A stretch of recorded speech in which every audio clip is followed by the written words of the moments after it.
नमस्कार प्यारे विद्यार्थियों, मरुधर एजुकेशन ग्रुप की ऑनलाइन कक्षाओं में आपका स्वागत है। हम बीएससी पार्ट सेकेंड ईयर की इलेक्ट्रॉनिक्स फिजिक्स के बारे में अध्ययन कर रहे थे।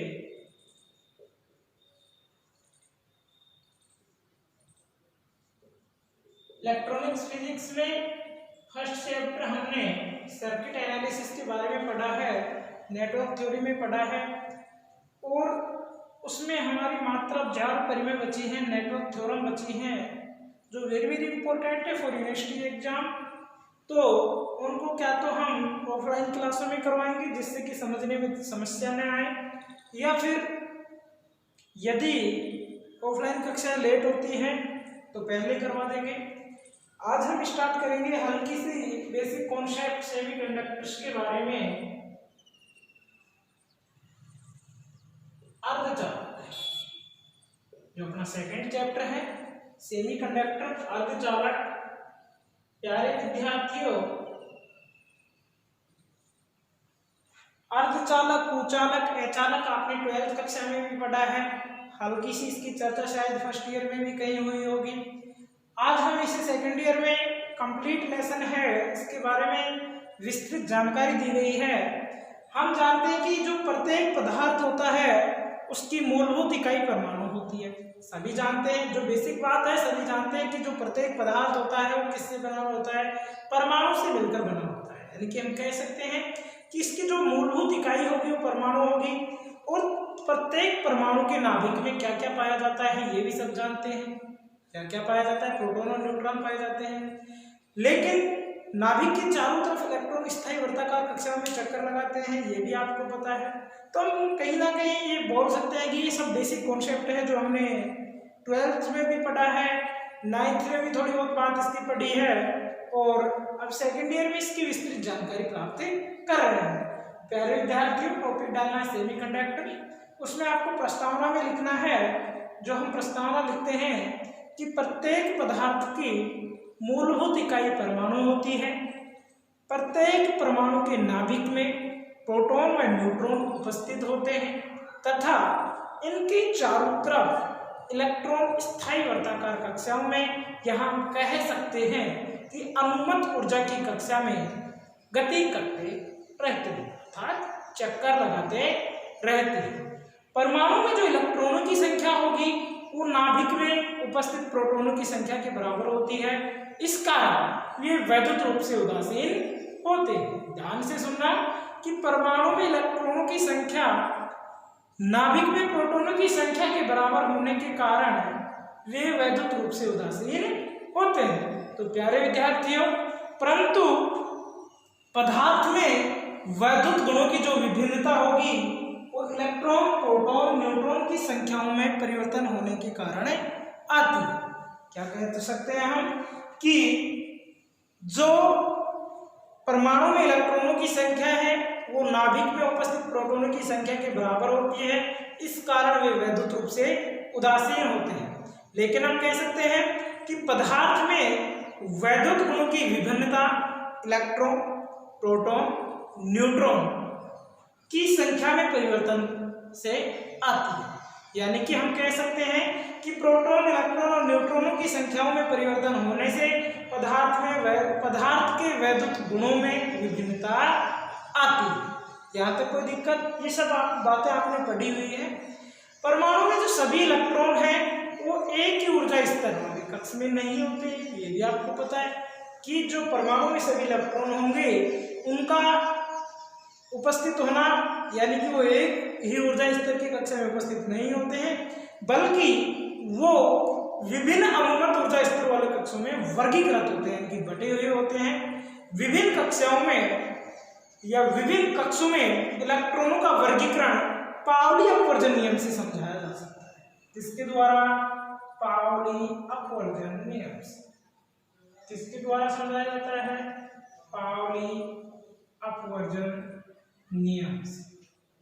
ठीक है, पाउली अपवर्जन नियम से क्या समझाया जा सकता है कि जो परमाणु में इलेक्ट्रॉन होंगे वो एक ऊर्जा स्तर में नहीं उपस्थित होते हैं, बल्कि वो विभिन्न अनुमत ऊर्जा वाले कक्षों में वर्गीकृत होते हैं। विभिन्न कक्षों में इलेक्ट्रॉनों का वर्गीकरण पाउली के अपवर्जन नियम से समझाया जा सकता है। अर्थात हम कह सकते हैं कि परमाणु में सबसे पहले इलेक्ट्रॉन उस कक्षा में रहते हैं जिसकी ऊर्जा सबसे कम होती है। क्या कह सकते हैं कि परमाणु में सबसे पहले इलेक्ट्रॉन कौन सी कक्षा में जाएगा? जिस कक्षा में उसकी ऊर्जा का मान सबसे कम होगा। सबसे बाहरी कक्षा जिसमें, यानी कि सबसे बाहरी कक्षा जिसमें अधिक या उसमें उपस्थित इलेक्ट्रॉनों को, बाहरी कक्षा में जो उपस्थित इलेक्ट्रॉन होंगे उनको कौन से इलेक्ट्रॉन कहा जाता है? संयोजी इलेक्ट्रॉन। यानी कि ये कोई कक्षक हैं, बाहरी कक्षाओं में जो इलेक्ट्रॉन उपस्थित होंगे ये कौन से इलेक्ट्रॉन होंगे? संयोजी इलेक्ट्रॉन। कौन से इलेक्ट्रॉन कहेंगे? संयोजी इलेक्ट्रॉन कहते हैं। प्यारे विद्यार्थियों, इसमें जो एनर्जी स्तर होगा वो क्या कहलाएगा? संयोजकता ऊर्जा स्तर कहलाएगा। इनका जो ऊर्जा स्तर होगा वो क्या कहलाएगा? संयोजकता ऊर्जा स्तर कहलाता है। उसके बाद में हम बात करें कि परमाणु में अन्य इलेक्ट्रॉन अंतः कक्षों में उपस्थित होने के कारण, जो परमाणु में अन्य इलेक्ट्रॉन के लिए अंतः कक्षों में उपस्थित होने के कारण नाभिक के किसमें रहेंगे? आकर्षण क्षेत्र में। नाभिक के आकर्षण क्षेत्र में रहते हैं और वो स्वयं के कक्षा में ही रहते हैं। आकर्षण क्षेत्र में रहेंगे यानी कि उसकी तरफ अट्रैक्टिव रहेंगे तो उसकी कक्षा में ही उपस्थित रहते हैं। और इन इलेक्ट्रॉन को क्या कहेंगे? बद्ध इलेक्ट्रॉन कहा जाता है।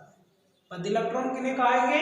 कि परमाणु में अन्य इलेक्ट्रॉन जो होंगे, यानी परमाणु में अंतः कक्षों में उपस्थित इलेक्ट्रॉन जो नाभिक के आकर्षित क्षेत्र में उपस्थित रहते हैं और वो स्वयं के कक्षा में ही रहते हैं, बद्ध इलेक्ट्रॉन कहलाते हैं। ये इलेक्ट्रॉन सामान्य अवस्था में पदार्थ के वैद्युत प्रभाव में भाग लेते हैं। ये जो इलेक्ट्रॉन होंगे कौन से? बद्ध इलेक्ट्रॉन। बद्ध इलेक्ट्रॉन सामान्य अवस्था में किसमें? पदार्थ के वैद्युत प्रभाव में भाग लेते हैं। प्यारे विद्यार्थियों, ठोस के परमाणु के संयोजी इलेक्ट्रॉन जिस ऊर्जा बैंड में स्थित होते हैं उसे संयोजकता बैंड कहते हैं। संयोजकता बैंड किसे कहेंगे?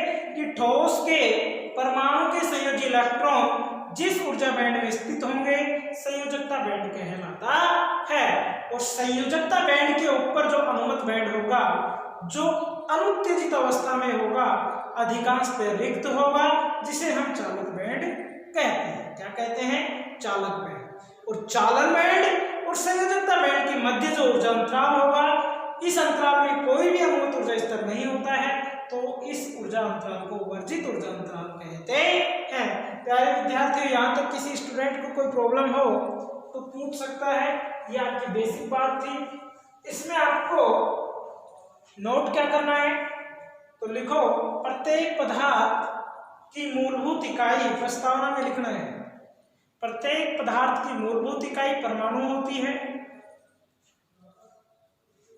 परमाणु के नाभिक में प्रोटॉन और न्यूट्रॉन होते हैं। परमाणु के नाभिक में प्रोटॉन और न्यूट्रॉन होते हैं। इलेक्ट्रॉन इसके चारों तरफ चक्कर लगाते हैं।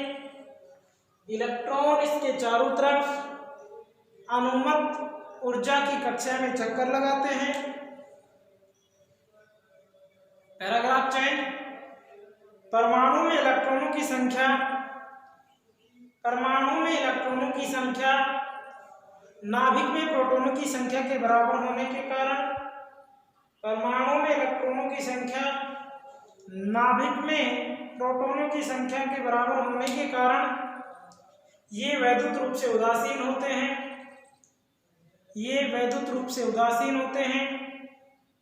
परंतु पदार्थ में वैद्युत गुणों की विभिन्नता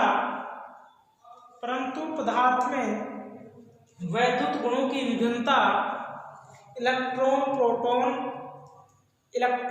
प्रोटॉन व न्यूट्रॉनों की संख्या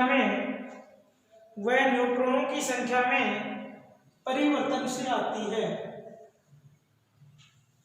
परिवर्तन से आती है। Paragraph change. परमाणु में सभी इलेक्ट्रॉन एक ही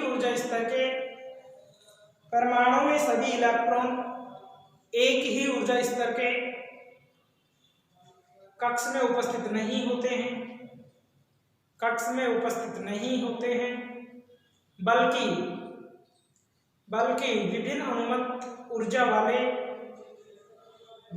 विभिन्न अनुमत ऊर्जा स्तरों वाले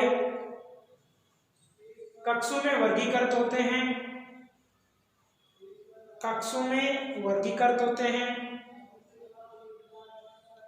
विभिन्न कक्षों में इलेक्ट्रॉनों का वर्गीकरण पाउली के अपवर्जन नियम से होता है।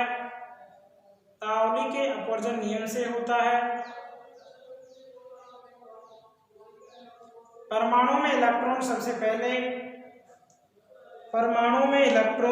पहले उस कक्षा में रहते हैं जिसकी ऊर्जा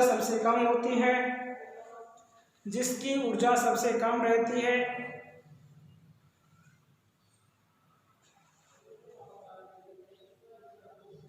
पैराग्राफ चेंज। सबसे बाहरी कक्षा में उपस्थित इलेक्ट्रॉनों को सबसे बाहरी कक्षा में उपस्थित इलेक्ट्रॉनों को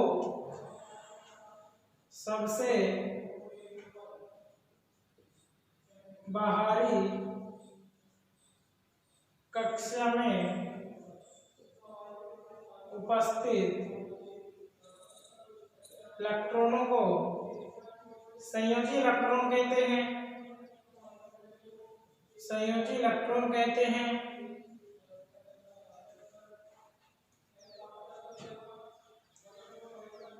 संयोजी इलेक्ट्रॉन कहते हैं तथा यह ऊर्जा स्तर संयोजकता ऊर्जा स्तर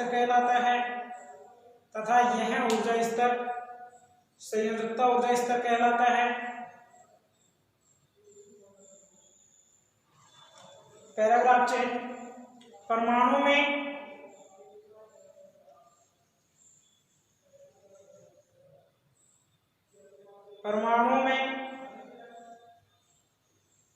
अंतः कक्षाओं में उपस्थित इलेक्ट्रॉन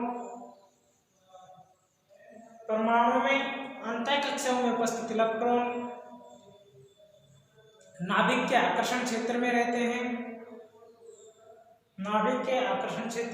हैं तथा स्वयं के कक्षा में ही उपस्थित होते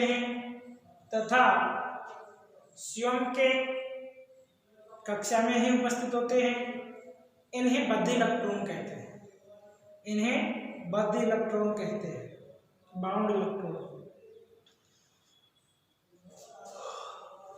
ये इलेक्ट्रॉन सामान्य अवस्था में पदार्थ के वैद्युत प्रभाव में भाग लेते हैं। ये इलेक्ट्रॉन सामान्य अवस्था में पदार्थ के वैद्युत प्रभाव में भाग लेते हैं। Paragraph change. ठोस के परमाणु के संयोजी इलेक्ट्रॉन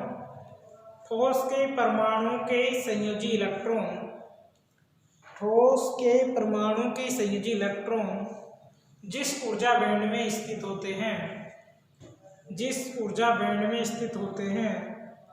संयोजकता बैंड कहलाता है। Paragraph change. संयोजकता बैंड के ऊपर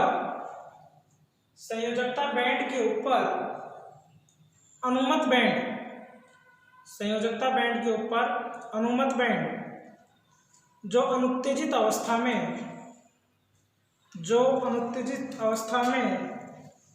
अधिकांशतः रिक्त होता है चालन बैंड कहलाता है। Paragraph change. चालन बैंड व संयोजकता बैंड के मध्य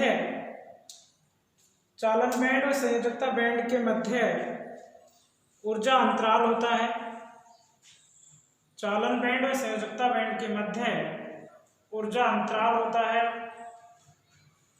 इस ऊर्जा अंतराल में कोई भी अनुमत ऊर्जा स्तर नहीं होता है। कोई भी अनुमत ऊर्जा स्तर नहीं होता है। इस ऊर्जा अंतराल को वर्जित ऊर्जा अंतराल कहते हैं। इस ऊर्जा अंतराल को वर्जित ऊर्जा अंतराल कहते हैं। प्यारे विद्यार्थियों, यहाँ तक आपकी बेसिक कॉन्सेप्ट की क्लास थी। नेक्स्ट क्लास में हम पढ़ेंगे चालक, अर्धचालक, कुचालक क्या होते हैं, इनमें क्या गुण पाए जाते हैं, ये कैसे वर्क करते हैं। यहाँ तक आपको अपनी कॉपी में लिखना है और याद भी करना है। धन्यवाद।